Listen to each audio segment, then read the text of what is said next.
Hello everyone, welcome back to our channel. ఈరోజు onion curry చేసుకుందాం. ఇంట్లో కూరగాయలు ఏమీ లేనప్పుడు ఇలా కర్రీ చేసుకోవచ్చు. చపాతీలోకి అయితే చాలా బాగుంటుంది. ఇప్పుడు సన్నగా తరుక్కున్నటువంటి ఆనియన్స్ అలాగే క్యాప్సికమ్ని వేసుకుంటున్నాను. నా దగ్గర క్యాప్సికమ్ ఉంది కాబట్టి వేసుకుంటున్నాను. మీకు వద్దనుకుంటే స్కిప్ చేసేయచ్చు.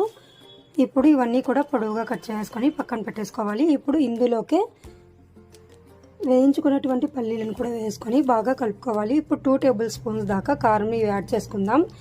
ఇప్పుడు అలాగే 1 టేబుల్ స్పూన్ దాకా సాల్ట్ని యాడ్ చేసుకొని ఇప్పుడు ఆయిల్ని కూడా వేసుకొని ఈ మిశ్రమం అంతా కూడా బాగా కలిపేటట్లు కలుపుకోవాలి.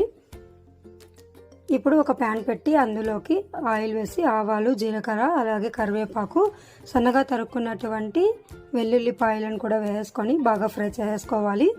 ఇప్పుడు మనం ఆల్రెడీ కలిపి పెట్టుకున్నటువంటి ఆనియన్స్ ఉంటుంది కదా, ఆ మిశ్రమం అంతా కూడా వేసుకొని ఒక 5 మినిట్స్ దాకా ఫ్రై చేసుకోవాలి.